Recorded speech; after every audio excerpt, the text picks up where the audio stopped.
From the BBC World Service, in association with ABC and Akashvani, this is Stumped.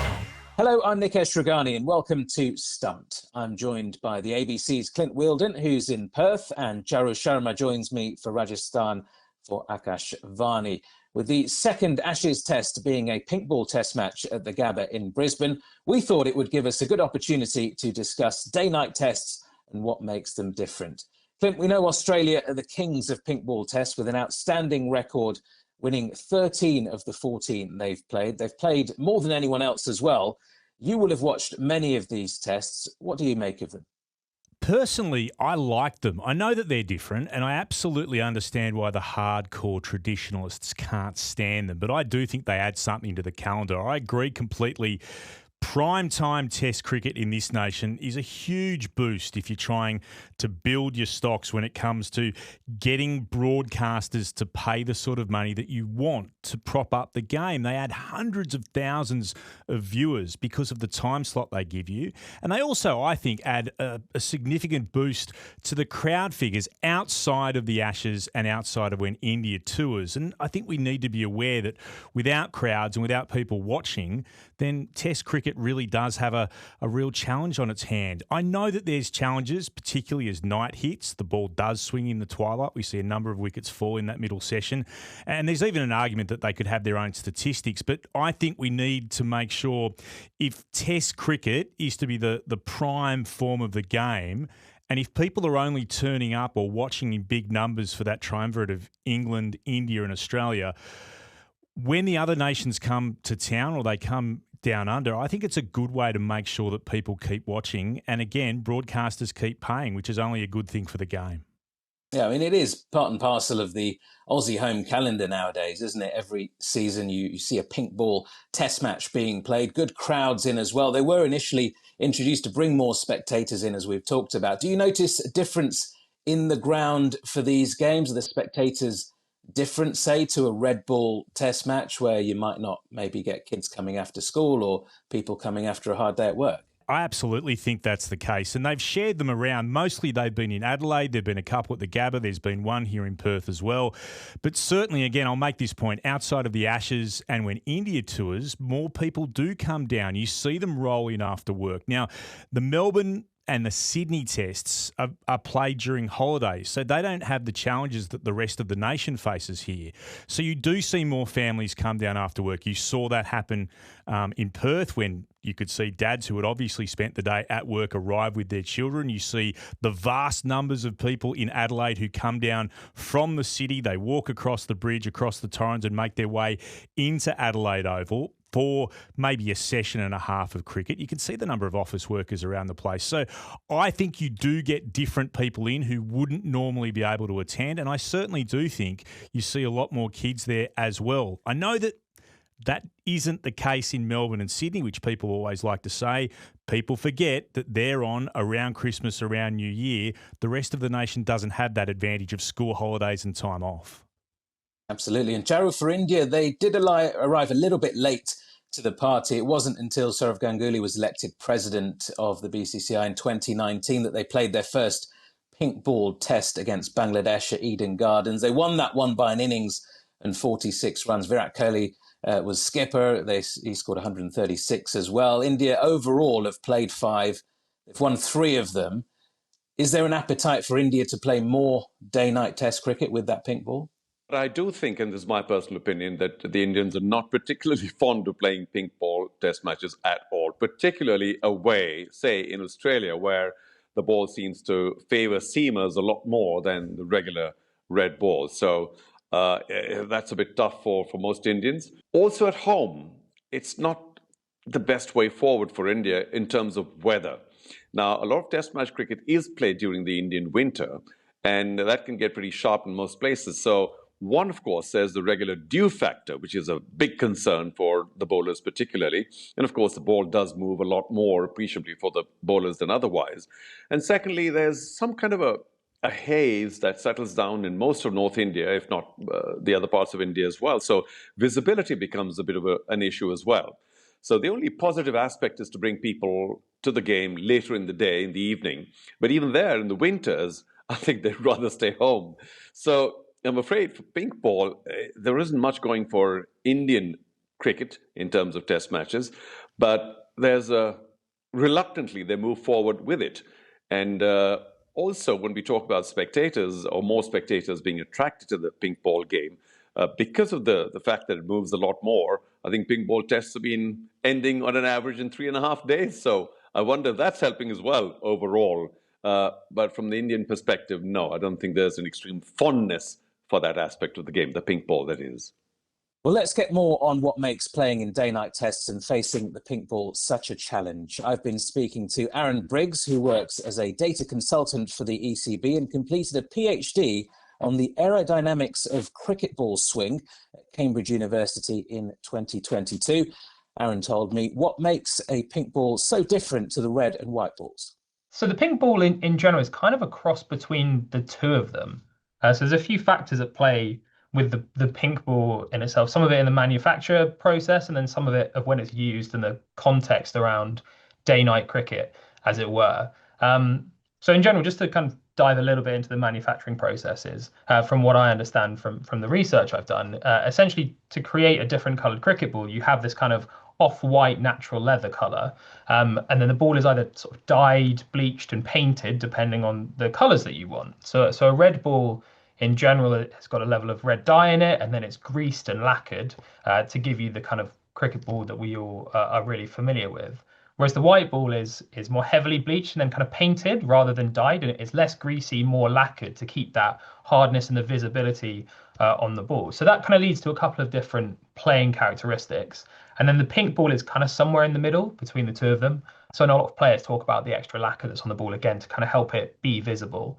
But one of the things it means is that they're quite hard to polish, the pink balls, in the same way that a white ball is, kind of different to a red ball, where if it gets scuffed and kind of deteriorates a bit, it's quite hard to repair it. So from a swing bowling perspective, one of the things you see with white ball cricket especially is the ball swings nicely when it's new, and then it gets hit to the fence a few times, and then the swing kind of drops off really steeply and you don't really get a recovery. You can't basically get conventional swing back once you've lost it with a white ball. Whereas with a red ball, it gets scuffed, you can polish it up, you get a really nice shine on the ball, and you can keep it swinging for 30, 40 overs, depending on where you are in the world and what type of ball you're using. And so the pink ball kind of sits in the middle there, where heavily lacquered, swings nicely when it's new, but again, once it gets a bit older and deteriorates, it's really hard to repair and keep that conventional swing going. So you see it swinging early, kind of drops off kind of like a white ball, probably less quickly because there's fewer impacts, the ball gets hit less hard. But it's a slightly different sort of process of how swing adapts during the game with a pink ball compared to a red ball. So is it a myth then that, people say the pink ball swings a lot more than the red ball when playing Test cricket? Is that a bit of a myth, or is that something to do with maybe the lights coming on and the atmospherics being different during a day-night test?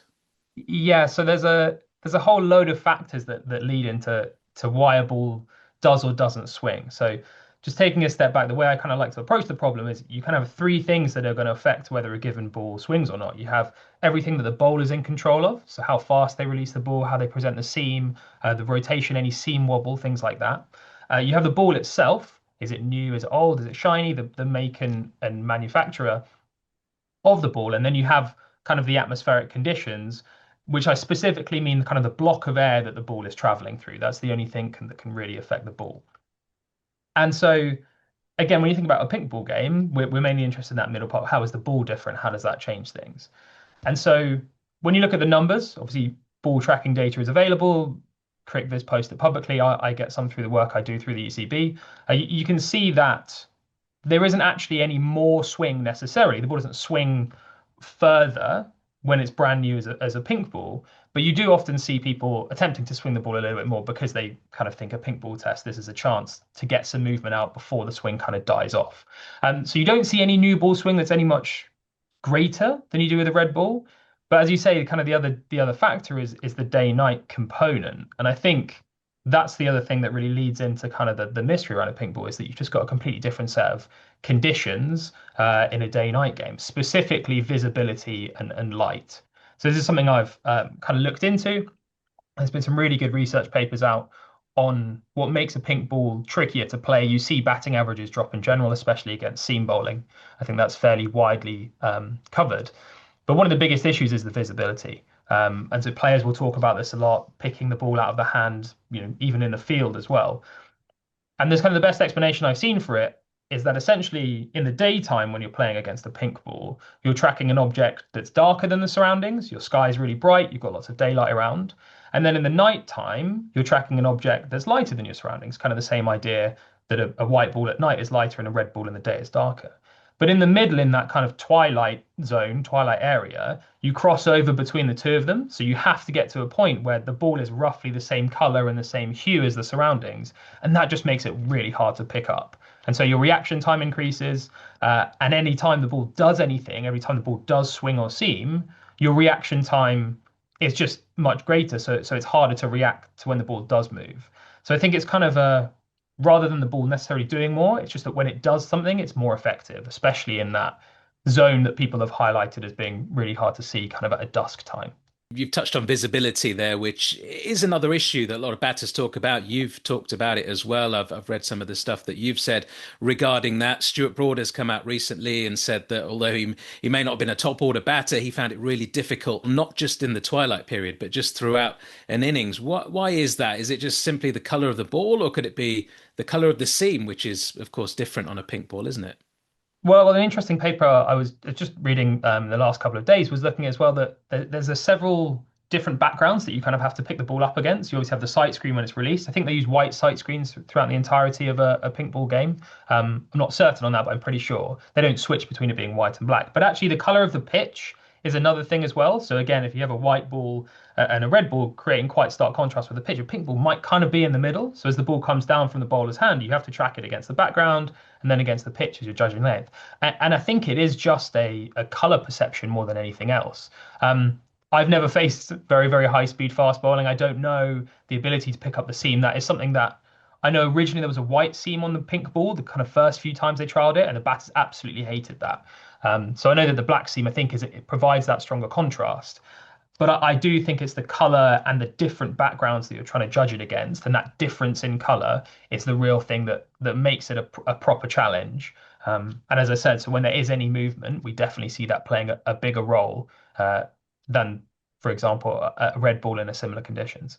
We've seen this week that Steve Smith has been practicing with the black tape under his eyes. He says he's going to go into that test match wearing the black tape as well, a la Shivnarine Chanderpaul, and looking a bit like an American football player. That's one way, I guess, you can maybe help with the glare. That's what he says it's all about, helping reduce the glare that he sees when those floodlights start to come in, and the pink ball with the extra lacquer. It's just an easier way that he can pick up the ball. Any other challenges that you think are specific to the batters in these types of matches? Yeah, I think, anything people can find to make themselves more comfortable in that environment, I think is really important. One thing I will say as well is batting is an incredibly, fast skill. You have to essentially react in less than half a second to what you're seeing. And if you're a high level elite batter, you've trained all your life against red balls, and if you're a younger player coming through against white balls, and there's kind of a subconscious level of processing where you see the ball and react to the cues. And some of them will be around the ball itself. You said before, looking up the seam and picking that. And I think actually the fact that the batters have just practiced less against pink balls, from a visual perspective, your cues will be different to a pink ball compared to a red or white ball. And they've just got less experience and less kind of training, both mental training and then also physical practice against that scenario. So whenever you throw in a bit of a curveball to an elite sport, especially one that's such a small reaction time sport, it's always going to pose some level of difficulty. And batting is a sport where you have to make good decisions over and over again. You have to really keep repeating your process in order to score big runs. That's always harder when you've got an element of uncertainty, something you're less familiar with coming down from a bowler's end. It's probably exacerbated as well when you look at someone like Mitchell Starc, who's consistently bowling in the high 80s, low 90 miles an hour. That extra pace is going to make things even more difficult. I think that's one thing you've seen is that fast bowlers, especially the really quick ones, make a big difference in this kind of environment. Some very good insight there from Aaron Briggs. Clint, if pink ball tests are only really a staple in the Australian calendar, can it be argued that they're a bit of a gimmick or maybe a novelty if other countries don't continue to embrace it? Can we use the term a speciality rather than a gimmick? I do understand exactly what you're saying, by the way, because it is something that the Australians do like, and it's been very successful here. Hasn't caught on to the same extent for all the reasons we've spoken about.